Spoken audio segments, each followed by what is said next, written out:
Биткоин торгуется выше 27 тысяч, рынок горит ярко-зеленым светом, а инвесторы, которые покупали крипту на дне, ликуют от радости, и виновником этого торжества является фатальное поражение SEC в суде. Да, SEC проиграла очень важное судебное дело против компании Grayscale, которая управляет криптоактивами на сумму более 20 миллиардов долларов, ведь апелляционный суд США постановил аннулировать приказ SEC об отказе в листинге биткоин ETF от Grayscale. Победа Grayscale в суде — это не просто хорошая новость, а именно тот положительный катализатор, который мы с вами ждали на протяжении последних 2 месяцев, потому что теперь 7 заявок на спотовый биткоин ETF от самых крупных инвестиционных гигантов мира, в том числе и BlackRock, могут быть одобрены уже на этой неделе. И если биткоин так активно отреагировал на поражение SEC, боюсь представить, что будет с его ценой после одобрения хотя бы одной из этих заявок. Но в сегодняшнем видео я вам отвечу на вопрос,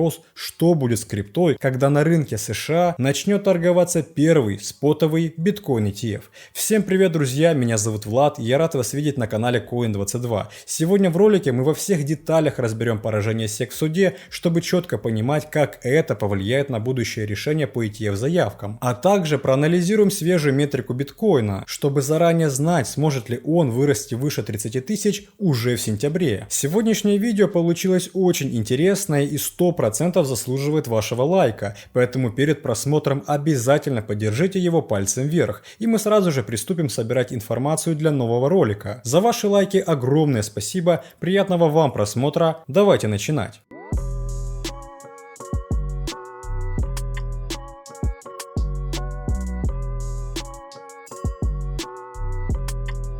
Что ж, друзья, поскольку такие события, как поражение SEC, происходят максимально непредсказуемо, главный вопрос заключается в том, где заранее получать такую информацию. А я вам отвечу – в нашем телеграм-канале. Ведь помимо поста, опубликованного сразу же после решения суда, за 6 часов до роста крипты мы выложили еще один пост, в котором предупредили, что эта неделя станет решающей для биткоина из-за одобрения ETF. И как видите, мы были правы. Подписчики нашего телеграм получают информацию одни из первых, ведь мы делимся только самым эксклюзивным контентом. Поэтому подписывайся по ссылке в описании и зарабатывай на актуальных новостях. И одной из таких новостей является поражение SEC в суде. Давайте же разберем, что именно произошло. Вчера апелляционный суд США заявил, что SEC должна отменить свое решение по отклонению заявки на создание биткоин ETF от компании Grayscale. Чтобы вы понимали, Grayscale — это самый крупный криптовалютный фонд в мире, который управляет активами на сумму более 20 миллиардов долларов. И в октябре 2021 года они хотели превратить свой фонд под названием GBTC в полноценный ETF, который должен был торговаться на биржах США, из-за чего подали заявку в SEC. Но ребята из SEC любезно эту заявку отклонили, ссылаясь на то, что крипта — это очень опасный актив, который легко поддается манипулированию. Но Grayscale не стала сидеть сложа руки и в прошлом году подала на SEC в суд, чтобы те удосужились найти более веские причины отказа их ETF заявки. И только спустя год, 29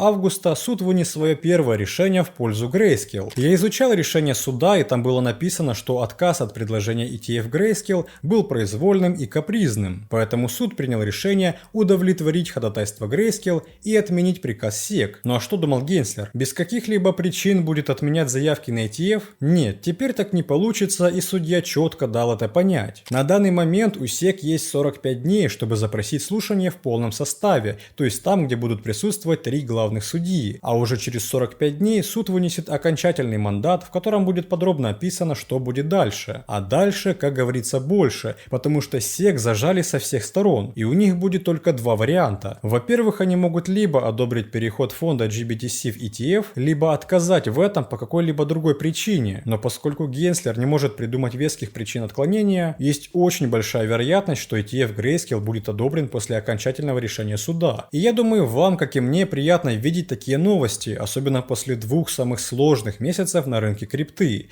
На фоне таких новостей биткоин показал рост на 8% и наконец-то вышел из этой затяжной консолидации. И в целом рынок получил свежий глоток воздуха. Те, кто смотрел наши прошлые видео, знают, что я рекомендовал накапливать позиции на локальном дне и набираться терпения перед ростом. Ведь, как вы можете заметить, ваше терпение всегда окупится. Но главный вопрос, что будет с биткоином дальше? И тут начинается начинается самое интересное. В ближайшую неделю SEC должна дать ответ по 7 ETF-заявкам от мировых инвестиционных гигантов, таких как VanEck, Wisdom 3, Invesco, Galaxy, Fidelity, Valkyrie и, конечно же, самого большого фонда мира BlackRock. И знаете решение, какой заявки мы получим первым? Да, именно BlackRock. Потому что 2 сентября мы узнаем, примет ли SEC первый спотовый ETF на рынке США или продлит рассмотрение этой заявки. Учитывая, что за всю историю SEC отклоняла только один ETF от BlackRock, шансы на его одобрение, особенно после поражения в суде, очень и очень большие. И если раньше аналитики давали 65% вероятность одобрения ETF, то сейчас эти шансы, скорее всего, выросли до 80%. А директор компании ARK Кэти Вуд вообще считает, что SEC сразу одобрит несколько ETF-заявок. Но на самом деле для хорошего пампа биткоина хватит и одного от BlackRock. Поэтому в ближайшую неделю нам нужно быть готовым к еще одному резкому движению. А заработать на этом вам поможет наша подписка Coin22 Pro. Благодаря подписке Pro на росте крипты во вторник участники заработали от 30% на XRP, от 40% на оптимизме и на многих других сделках, потому что они заранее получили готовую аналитику от наших специалистов с самыми лучшими точками входа и уровнями фиксации прибыли. Такой формат работы идеально подходит для каждого трейдера,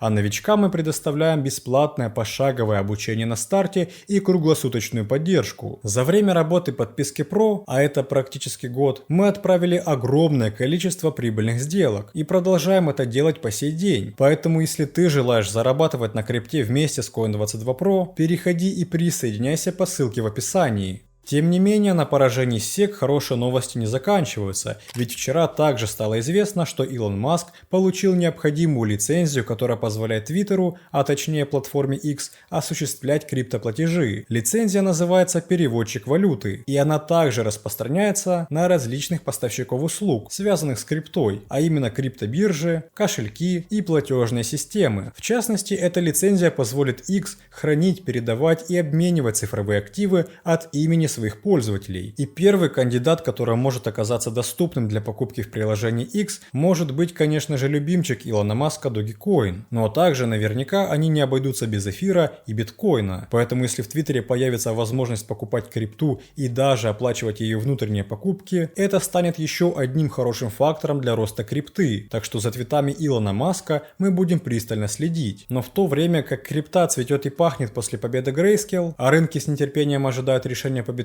ETF, давайте не забывать, что впереди нас ожидает мрачный сентябрь. Да, именно тот месяц, в котором биткоин лишь 2 раза за всю историю показывал рост. Такое поведение биткоина даже имеет свое название – эффект сентября, которое также наблюдается и на фондовых рынках. Эффект сентября связывают с многими причинами, например, возвращение инвесторов с летнего отпуска, которая фиксирует прибыль и налоговые убытки, также продажи акций перед началом учебного года, ну и в целом как психологический эффект, который заставляет инвесторов продавать в сентябре. Но какой бы на самом деле ни была причина падения, факт остается фактом, биткоин постоянно фиксирует минус. Тем не менее, стоит обратить внимание, насколько падает биткоин в сентябре, и есть одна интересная закономерность. Чем больше биткоин растет в августе, тем больше он падает в сентябре. За счет победы Grayscale биткоину удалось отыграть большую половину своих убытков, и скорее всего этот сентябрь будет отличаться от прошлых и зависеть от новостей, связанных с ETF-заявками, ведь их одобрение полностью изменит настроение на рынке. Также немаловажную роль в движении биткоина в сентябре сыграет ФРС и ее процентные ставки после заседания 20 сентября. На последних выступлениях Джером Пауэлл заявил, что инфляция по-прежнему находится на высоком уровне и ФРС легко повысит ставку, если в этом будет необходимость. Так действительно ли в этом есть необходимость? Глядя на то, как инфляция стабильно падала, начиная с прошлого лета и в последние месяцы показывала сильное снижение по 1%, продолжать повышать ставки до исторически высокого уровня нет надобности. И в этом согласны инвесторы, потому что ожидания паузы от ФРС в сентябре превышают 80%. Картина может измениться как в лучшую, так и в худшую сторону, потому что перед 20 сентября нам предстоит получить важные отчеты. Прежде всего, это данные по ценовому индексу расходов 30 августа, уровень безработицы 1 сентября, ИПЦ 13 числа, а также индекс розничных продаж. И если все эти данные устроят Пауэлла, это будет гарантированной паузой. Кстати, список всех этих отчетов и подробные прогнозы по каждому из них вы можете найти в нашем телеграм-канале, так что переходите и сохраняйте себе данный список. Также сегодня я подготовил интересную биткоин-метрику, которая еще больше нам поможет понять, куда будет двигаться его цена в сентябре. В прошлом видео, которое я обязательно рекомендую вам посмотреть, ведь там я рассказывал, как Аман инвестирует $1 миллиард в майнинг биткоина. Я также говорил о том, что количество биткоинов на биржах упало до рекордно низкого уровня, начиная с января 2018 года, и это снижение продолжается. Конечно, рынок воспринимает уход монет с бирж как бычий сигнал, поскольку трейдеры обычно выводят свои биткоины, когда хотят держать их на своих кошельках в долгосрочной перспективе. Данные показывают, что биржи теряют биткоины с 18 мая 2023 года, то есть фактически большое количество биткоин-инвесторов готовится к активному росту, даже на фоне затянувшегося медвежьего тренда на рынке в этом году. Дополнительно, если 18 августа биткоин начал падать и его падение подпитывали ликвидации лонг-сделок на $1 миллиард,